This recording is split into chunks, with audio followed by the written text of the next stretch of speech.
दोस्तों, आप સૌનું ધોરણ 12 કોમર્સના અર્થશાસ્ત્ર વિષયમાં હાર્દિક સ્વાગત છે। આજે હું આપ સૌને અર્થશાસ્ત્ર વિષયનો અભ્યાસ કરાવીશ, પરંતુ તે પહેલા હું એક સુંદર અને સરસ મજાનો વિચાર પ્રેરવા માંગીશ। આ વિચારને કહેવા માટે હું એક કથનમ કહીશ। એ કથનમ કદાચ કાલ્પનિક હશે, પરંતુ તેમનો બોધ દોસ્તો આપણા માટે ખૂબ અગત્યનો છે। એક ગામ હોય છે અને ગામની અંદર ઘણા બધા વ્યક્તિઓ રહેતા હોય છે અને તેમાં જ કોઈ એક વ્યક્તિ ગુરુ તરીકે ઓળખાવી શકાતો હોય।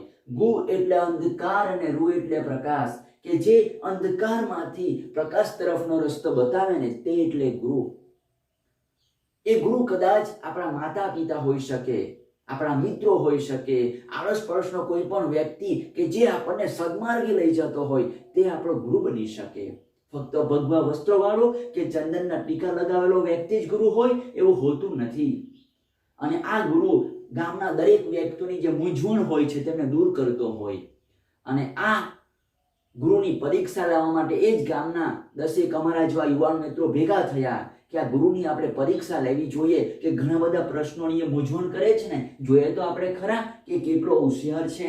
અને એટલા માટે તેઓ 10 મિત્રો ભેગા થાય છે અને ગુરુના દ્વાર પાસે જાય છે અને ગુરુના દ્વાર પાસે જઈને કહે છે કે હે ગુરુ, અમે અંદર આવી શકીએ ખરા? આપણને સૌને ખબર છે કે ગુરુના દ્વાર પાસે કોઈને ના ન હોય, અને એટલા માટે તેઓ અંદર જાય છે, તેમને બેસાડે છે અને ગુરુ પૂછે છે કે તમારો કયો પ્રશ્ન છે, મને રજૂ કરો। અને એટલે પેલા વ્યક્તિએ કહ્યું કે હું એક પ્રશ્ન લઈને આવ્યો છું, તો એ પ્રશ્ન આ પ્રમાણે છે કે મારા હાથમાં એક ચકલી રાખીશ અને એ ચકલીને પાછળ રાખીશ, પછી તમારે કહેવાનું છે કે આ ચકલી જીવતી છે કે મૃત્યુ પામેલી। અને આ યુક્તિ તે વ્યક્તિ ઘરથી તૈયાર કરીને આવ્યો હતો। અને જેવો પેલો વ્યક્તિ બોલે છે તેવો જ ગુરુ મનોમન ચિંતન કરે કે જો કદાચ આ ચકલીને હું જીવતી કહીશ તો તે મારી નાખશે, અને મૃત્યુ પામેલી કહીશ તો તે જીવતી રાખશે। કારણ કે ચકલીને જીવાડવી અને મારવી તે પેલા વ્યક્તિના હાથમાં હતું। તે જ રીતે દોસ્તો આપણે પૃથ્વી ઉપર માતા પિતાએ જન્મ તો આપ્યો છે, પરંતુ કઈ રીતે જીવવું ને તે તો આપણા હાથમાં જ છે। એટલે કહી શકાય આપણી જિંદગી આપણા હાથમાં। આનો દોસ્તો બોધ આપણે સમજવાની જરૂર છે કે મારે જો જીવવું હશે ને તો મારે જ આગળ દોડવું પડશે, ચાલવું પડશે, તો જ આપણે આગળ વધી જઈશું। હવે આપણે અર્થશાસ્ત્ર વિષય ઉપર જઈએ। જો આ વિષયની અંદર મારે અભ્યાસ કરવાનો હોય દોસ્તો, તો આ વિષયનો સામાન્ય અર્થ પણ મને ખબર હોવો જોઈએ। આ અર્થશાસ્ત્ર વિષય દોસ્તો 2 શબ્દોનો બન્યો છે, અર્થ અને એક શાસ્ત્ર। અર્થ એટલે નાણું અને એક શાસ્ત્ર એટલે જ્ઞાનનો પદ્ધતિસરનો ઉપયોગ। એટલે કે નાણાંનો મારે કઈ રીતે ઉપયોગ કરવો અને તેમનું જો કોઈ જ્ઞાન આપતું શાસ્ત્ર હોય ને તે એટલે અર્થશાસ્ત્ર। આની વ્યાખ્યા દરેક મિત્રોને આવડવી જ જોઈએ, કારણ કે દોસ્તો આપણે 11મા ધોરણની અંદર ભણીને આવ્યા છે અને અત્યારે 12મામાં છે, પરંતુ આપણે તો માનવ છે ને એટલે ભૂલી જઈએ છીએ। અને ઘણા એવા મિત્રો પણ છે દોસ્તો જેઓ 11માંથી લઈને માસ્ટર ડિગ્રી સુધી અભ્યાસ કરે છે અને તેમને પૂછવામાં આવે કે અર્થશાસ્ત્રનો કોઈ સામાન્ય અર્થ કહું ને તો તે પણ મિત્રો વિચારતો થઈ જાય છે। એટલે આપણી પરિસ્થિતિ આવી ન આવે, એટલે ફરીથી આ વ્યાખ્યાને કે અર્થને આપણે તાજી કરી લેવી જોઈએ। હવે દોસ્તો ધોરણ 12 કોમર્સના અર્થશાસ્ત્ર વિષયમાં કુલ 11 પ્રકરણનો સમાવેશ થયો છે। કેટલા? 11 પ્રકરણ। અને 11 પ્રકરણમાંથી દોસ્તો હું સૌપ્રથમ આપ સૌને ચેપ્ટર નંબર 5 એટલે ગરીબીનો અભ્યાસ કરાવવાનો છું। આ ચેપ્ટરની અંદર દોસ્તો મુખ્યત્વે 3 પ્રશ્ન મહત્વના છે, તે પણ બોર્ડની એક્ઝામ માટે। અને એ 3 પ્રશ્નની અંદર ઘણા બધા પોઈન્ટ્સ આવે છે અને તેમને પણ યાદ રાખવું કઠિન છે। તેમાં કેટલું લખવું, કેવું લખવું એ પણ જરૂરી છે। અને તેમાંનો સૌપ્રથમ દોસ્તો પ્રશ્ન આવે છે આ પ્રમાણે, ગરીબી એટલે શું તેના નિર્દેશકો સમજાવો. આ HSC બોર્ડ માર્ચ 2018 અને 2020 માં દોસ્તો 45મા ક્રમ નંબર ઉપર 5 માર્ક માટે પૂછાય છે. એટલે આવનારા સમયમાં આ પ્રશ્ન આપણા માટે ખૂબ મહત્વનો છે, એને મોડે જ કરી નાખવાનો. હવે આપણે દોસ્તો પ્રશ્ન થાય કે એની શરૂઆત મારે કઈ રીતે કરવી જોઈએ. આજે ઘણી બધી સ્કૂલો કે પછી ક્લાસીસોની અંદર કહેવામાં આવે કે પ્રશ્ન પૂછે તો તમને વ્યાખ્યા પૂછીને તો પહેલા વ્યાખ્યા લખો અને પછી નિર્દેશકો. પણ દોસ્તો આપણે બધા કરતા અલગ કરવાનું, કંઈક હટકે કરવું પડે, ને હટકે જો કરવું હોય ને તો તેના માટે દોસ્તો પડકારને ઝીલવું પડે. પડકાર એ જીવનને રોચક બનાવે છે અને તેમના ઉપર વિજય મેળવવો ને એ આપણા જીવનને સાર્થક બનાવે છે. તો મારે પડકાર દોસ્તો આ રીતે હોઈ શકે કે પ્રશ્નની શરૂઆત હું પ્રસ્તાવનાથી કરું. જે રીતે આપણો પૃથ્વી પર જન્મ થાય છે તે રીતે દોસ્તો પ્રશ્નનો પણ જન્મ થતો હોય ને. વ્યાખ્યા, નિર્દેશકો, જે રીતે આપણો અંત આવે છે, આપણું મૃત્યુ થાય છે, તે રીતે દોસ્તો સમાપન પણ આ પ્રશ્નોને લખવું જોઈએ. તેમનો પણ અંત કરવાની જરૂર તો છે જ. પછી ઘણી બધી મૂંઝવણો પણ ઊભી થાય, પ્રશ્ન પણ થાય. જો હું પ્રસ્તાવના અને સમાપન લખીશ તો મારો ટાઈમ વધારે જશે. દોસ્તો કોઈ ટેન્શન લેવાની જરૂર નથી, કારણ કે જે આપણે નિર્દેશકો લખવાના છે દોસ્તો 11 જેટલા પોઈન્ટ, તો એક એક પોઈન્ટમાં દોસ્તો આપણે પરફેક્ટ સમય આપવાનો. એમાં વધારે પડતો સમય તો ન જઈ રહી ને, બરાબર. અને તેની બજાવ પ્રવૃત્તિ આપણને દોસ્તો પ્રસ્તાવના અને સમાપનમાં કામ લાગશે. અને આ બંને પોઈન્ટ કહી શકાય, પ્રસ્તાવના અને સમાપન, તેમાં દોસ્તો 4 થી 5 લીટી લખવાની અને તે પણ આપણી મૌલિક ભાષાની અંદર. આપણી મૌલિક શક્તિ પણ ખીલશે. એના માટે કોઈ અલગથી યાદ રાખવાનું કઈ જરૂર નથી, તૈયારી કરવાની પણ જરૂર નથી. આ પ્રશ્નોની અંદરથી જ આપણને બધી બાબત મળી જાય છે. તો દોસ્તો આપણે શરૂઆત કરીએ પ્રસ્તાવના. પ્રસ્તાવનાની અંદર એ રીતે લખી શકાય કે ભારત દેશમાં ગરીબી એ કૂદકે ને ભૂસકે વધતી જઈ રહી છે. દેશનો આર્થિક વિકાસ પણ ઘટતો જઈ રહ્યો છે, તેમજ માઠાળી આવક અને સંપત્તિની અસમાનતા જોવા મળે છે અને તેના કારણે ભારત દેશમાં ગરીબી આજે જોવા મળે છે. આ ગરીબીનો ખ્યાલ આપણે નિર્દેશકો દ્વારા મળે છે. તે પછી આપણો દેશ હોય કે અન્ય કોઈ પણ દેશ હોય. તો હવે આપણે ગરીબીની વ્યાખ્યા અને નિર્દેશકો સવિસ્તારપૂર્વક જોઈશું. સૌપ્રથમ વ્યાખ્યા. જો દોસ્તો વ્યાખ્યા, સમાજનો કોઈ એક એવો વર્ગ કે જે પોતાની પાયાની લઘુત્તમ જીવન જરૂરિયાતની વસ્તુઓ દોસ્તો જે સંતોષી શકતો નથી, એવા જે વર્ગ છે ને તેને દોસ્તો ગરીબી તરીકે ઓળખાવી શકાય. જો ફરીથી કે સમાજનો કોઈ એક એવો વર્ગ કે જે પાયાની લઘુત્તમ જીવન જરૂરિયાતની વસ્તુઓ સંતોષી શકતો નથી, તેવી પરિસ્થિતિ ધરાવતા વર્ગને ગરીબી તરીકે ઓળખાવી શકાય. આમાં દોસ્તો જીવન જરૂરિયાતની વસ્તુઓ આ ખૂબ મહત્વનો શબ્દ છે. જેમ કે કપડા, ખોરાક, રહેઠાણ, શિક્ષણ, આરોગ્ય જેવી બાબતોનો સમાવેશ થાય છે કે જેઓ સંતોષી શકતા નથી, તેને શું કહેવાય છે? ગરીબી તરીકે ઓળખાવી શકાય. આ વ્યાખ્યા દોસ્તો તમારે ડબલ ઇન્વર્ટેડ કોમામાં, અને જો તમારે બધા કરતા અલગ દેખાડવું હોય ને તો આ રીતે દોસ્તો તમે બોક્સ કે બ્રેકેટ પણ બનાવી શકાય અને ફટાફટ દોસ્તો આપણે બોલપેનથી જ આ રીતે ડિઝાઇન કરી દેવાનું, એટલે એમાં કોઈ સમય પણ જતો નથી. હવે દોસ્તો વ્યાખ્યા લખી એટલે હવે આપણે નિર્દેશકો ઉપર કૂદવા પડે.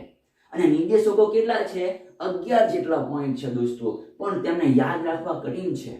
પણ દોસ્તો અલગ અલગ ટેકનિકો તૈયાર કરી છે. તેમાંની મારી સૌપ્રથમ ટેકનિક આ પ્રમાણે છે. જો દોસ્તો રવિ નામની ટેકનિક છે. કઈ નામની દોસ્તો? રવિ નામની ટેકનિક છે. હું ગેરંટી આપું છું દોસ્તો કે આ ટેકનિક થી તમે શીખશો ને તો 5 મિનિટના અંદર એ પ્રશ્ન તૈયાર થઈ જશે. અને એ તમારા માટે ખૂબ મહત્વનો છે કે એક એક પોઈન્ટ આપણને આવડવો જોઈએ. એક પણ પોઈન્ટ મિસ ન થાય ને તેની કાળજી રાખવા માટે જ આ ટ્રીકની રચના કરી છે.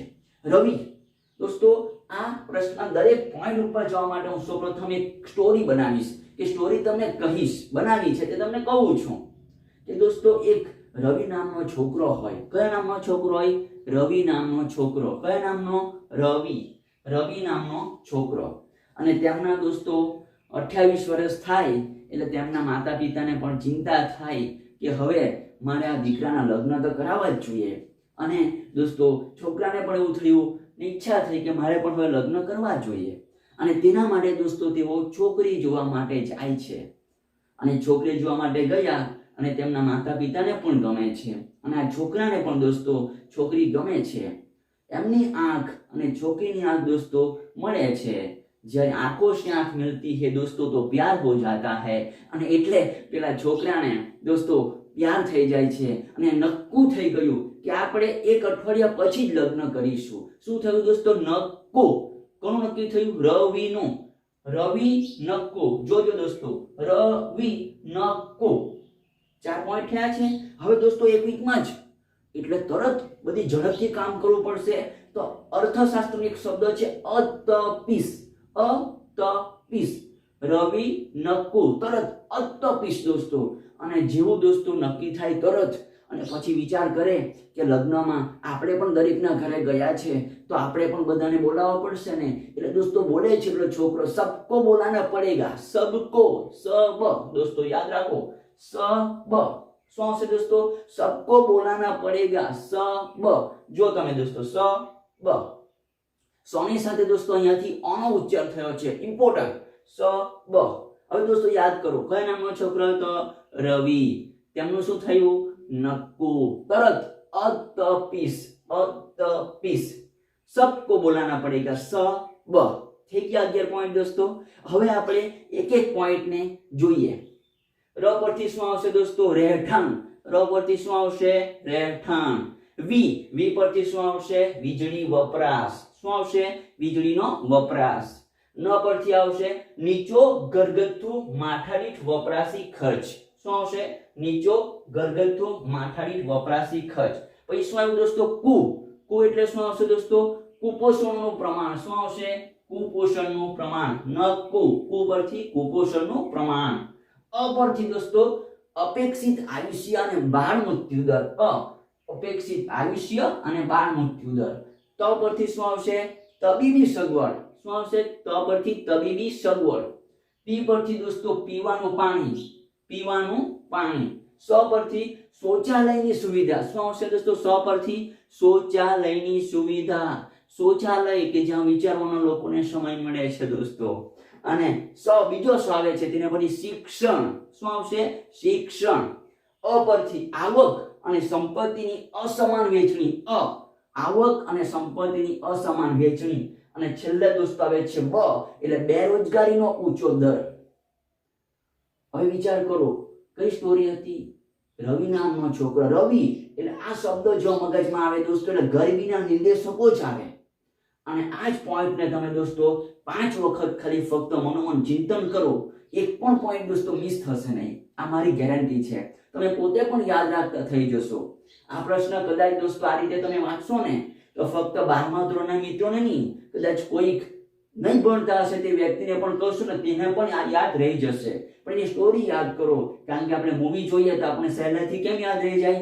કારણ કે આપણે સ્ટોરી જોઈએ છે. તો સ્ટોરી બનાવો કંઈક અલગ અલગ. તેમાંની પ્રથમ છે દોસ્તો રવિ એટલે નિર્દેશકો. રવિ નકુ અતપિશબ. રવિ નકુ અતપિશબ. આ પરથી પણ યાદ આવી શકાય. રવિ નકુ અતપિશબ. અહીં દોસ્તો સ પરથી 2 પોઈન્ટ આવે, એ પણ યાદ રાખવાનું. સ પરથી 2 પોઈન્ટ આવે અને અ પરથી 2 પોઈન્ટ આવે. કદાચ તમે અ પરથી 1 પોઈન્ટ ભૂલી જાય તો પણ કોઈ ટેન્શન લેવાની જરૂર નથી.